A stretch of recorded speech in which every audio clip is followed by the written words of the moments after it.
Welcome to On the Edge with JP Devine from Central Maine Sunday. On the Edge with JP Devine Audio is sponsored by Sprague & Curtis Real Estate, the largest full-service real estate brokerage in Central Maine's capital region, selling properties, helping people, getting it done. Visit their website at spragueandcurtis.com. Now here's JP Devine.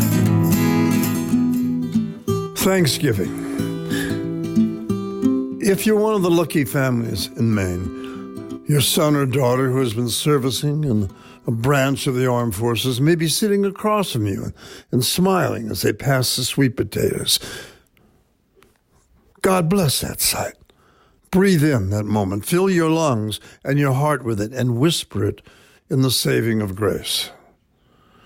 If you're equally blessed, you may be sitting across from a son and daughter home from college, heads full of social and political ideas. Your son's ideas may mirror yours. Your daughter's? Well, maybe they're a bit scary, a tad AOC. That's healthy. That's the spirit of Thanksgiving's past.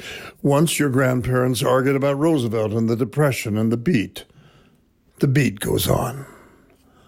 Which brings to mind a Thanksgiving in New York when a friend's young son asked his grandfather the eternal question about World War II. What did you do in the war, Grandpa? It may come to pass for you one day when your children, your grandchildren, will ask that question about this dark time in America's political history.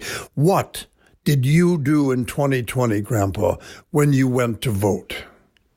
But leaving that aside for now, I want to use my precious space this morning to share with you my list of thanks this Thanksgiving. This year, I am, as I always have been, thankful to the great American free press, and that includes the newspapers of Maine and the company that employs me. I am thankful to be able to read all the papers I choose to, words from all sides of the game, but especially the Washington Post, the group that courageously printed the Pentagon Papers and went on to bring down Richard Nixon. Today, Robert Costa and Dana Priest supplant Carl Bernstein and Bob New Woodward. And the beat goes on.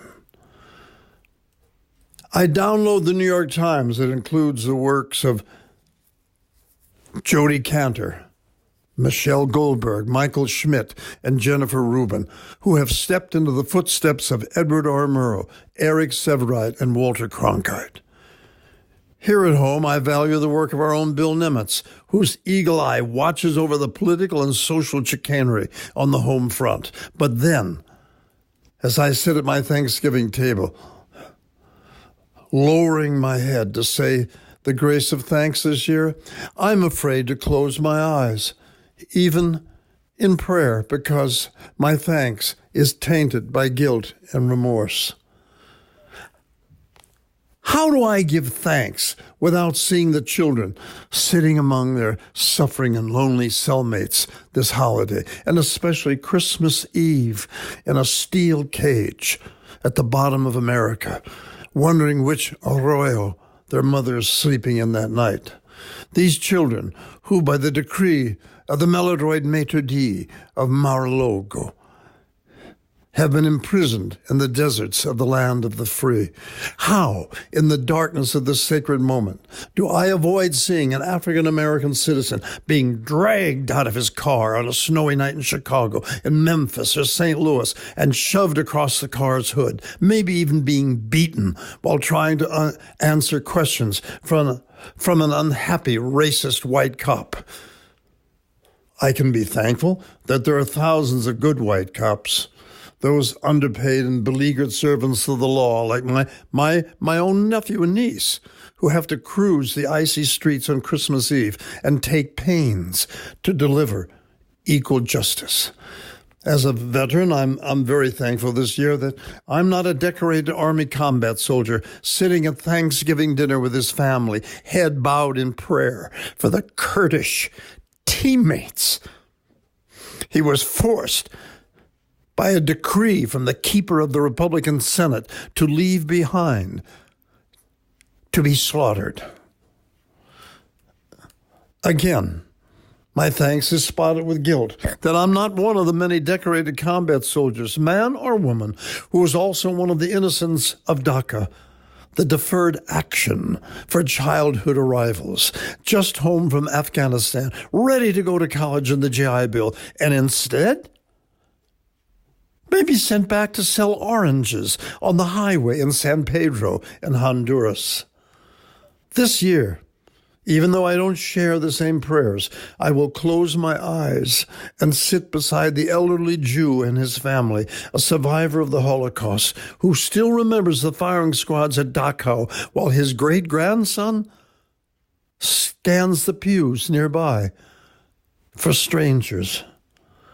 This Thanksgiving, anti-Semitism that's once again raising its rotting face in Europe and Britain, along with the ugliness of white nationalism, seems to be being ignored by the gray-suited Praetorian Guard who stand by their emperor while the city burns. What goes around comes around, someone once said. Richard Nixon, I believe. God bless you. Try to have a happy Thanksgiving.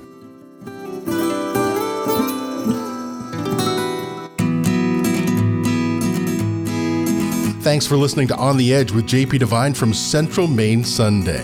On the Edge with JP Devine is sponsored by Sprague & Curtis Real Estate, the largest full-service real estate brokerage in Central Maine's capital region. Selling properties, helping people, getting it done. Visit their website at spragueandcurtis.com. Make sure you pick up Central Maine Sunday this week wherever newspapers are sold, and visit our website at centralmaine.com.